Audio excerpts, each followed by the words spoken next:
امام زین العابدین کا دور تھا۔ ایک مرتبہ ایک عورت تھی، اس کا خامن جو تھا وہ اس وقت حکومت کا باشندہ تھا۔ وہ عورت اس تاج و تخت کی وجہ سے بہت ظلم کیا کرتی تھی۔ تو وہ ایک مرتبہ کعبے کے ارد گرد آئی، دیکھا لوگوں کا ہجوم ہے، لوگوں کو دھکے مارنے لگ گئی۔ کہا کہ ہٹو میری جگہ سے، تم جانتے نہیں میں کون ہوں؟ میں حکمران کی بیوی ہوتی ہوں، حاکم کی بیوی ہوتی ہوں۔ کیا لوگوں کو اس نے دھکا دینا، ظلم کرنا شروع کر دیا۔ ظلم کس لیے؟ حجر اسود کو چومنے کے لیے۔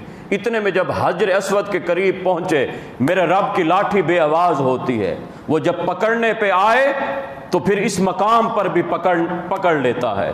کہتے ہیں وہ جب عورت لپکی حجر اسود کو چومنے کے لیے، حجر اسود کو جب چومنے کے لیے ہاتھ بڑھائے، حجر اسود نے اس کو پکڑ لیا، اس کو دبوچ لیا، اس کے ہاتھ جو ہے حجر اسود سے چمٹ گئے۔ پھر وہ ہاتھ چھڑواتی رہ گئی، اس کے ہاتھ نہیں چھوٹے، پھر وہ چیخنے لگی، چلانے لگی، کہا کہ کسی اللہ والے کو بلا لاؤ۔ آج بھی کچھ لوگ ہیں وہ کہتے ہیں میں جی کعبے کے گرد طواف کر رہا تھا، لوگوں کا ہجوم تھا، میں تو پھر حجر اسود کے قریب جا پہنچا، لوگوں کو دھکے دیے۔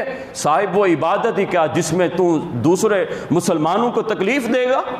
میرے آقا نے تو اس حد تک بھی اجازت دے دی۔ میرے نبی نے فرمایا حجر اسود کے قریب اگر آنے میں ہمت نہیں ہے، لوگوں کا ہجوم ہے، دور سے تم استلام کر لو، حجر اسود کی طرف دیکھ کر چوم لو، کل قیامت کے دن یہ حجر اسود تمہاری سفارش کرے گا۔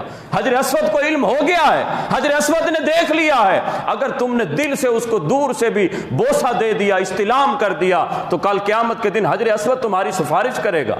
لیکن لوگ ہیں کہ کہتے ہیں کہ نہیں جی ہم نے تو دھکے دیے، پھر جا کر حجر اسود کو چوما۔ یہ عورت بھی اسی طرح ظالم تھی، اس کو دبوچ لیا۔ پھر عبد المالک بن مروان آیا، وہ عورت کہنے لگی تم نے بڑے ظلم کیے، جاؤ چھڑواؤ مجھے۔ وہ عبد المالک بن مروان اس عورت کے خاوند کو کہنے لگا یہ کام صرف زین العابدین کر سکتا ہے، جاؤ اس کے پاس جاؤ، اس کی منت کرو، وہ اگر آ گیا تو کام ہو جائے گا، وگرنہ کسی میں ہمت نہیں۔ حضرت امام زین العابدین کے پاس یہ مسئلہ لایا گیا، آپ فرمانے لگے مجھے پتہ چلا ہے وہ ایک ظالم کی بیوی ہے، وہ ظلم کرتی ہے۔ لوگوں نے کہا ہاں حضرت اسی طرح ہے۔ آپ نے فرمایا کہ جاؤ عبد المالک بن مروان کو کہو کہ چھڑوا لے۔ تو وہ کہنے لگے لوگ کہ حضرت اس نے خود آپ کی طرف بھیجا ہے، وہ خود یہ نہیں کر سکتا۔ آپ فرمانے لگے چلو ٹھیک ہے۔ آپ گئے کعبے کے ارد گرد، دیکھا وہ عورت لٹکی ہوئی ہے۔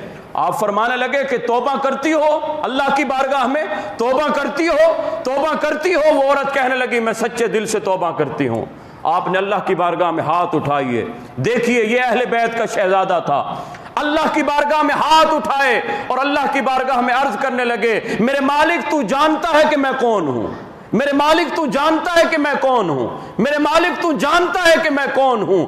فرمایا کہ امام زین العابدین کے یہی الفاظ تھے کہ وہ عورت اللہ اکبر کہتے ہوئے دھڑام سے نیچے گری اور اس کی وہ جتنی بھی پکڑ تھی حجر اسود نے چھوڑ دی۔ یہ اہل بیت کے شہزادے نے ایک جملہ اللہ کی بارگاہ میں کہا میرے مالک تو جانتا ہے میں کون ہوں، میرے مالک تو جانتا ہے میں کون ہوں۔ حجر اسود نے اس کو چھوڑ دیا۔ آپ فرمانے لگے ہم اللہ کے بندے ہیں، ہم اللہ کی طرف سے آئے ہیں، اللہ کی بارگاہ میں ہم نے چلے جانا ہے، لہٰذا ہمیں تم مت چھیڑا کرو، ہماری طاقت کا امتحان مت لیا کرو۔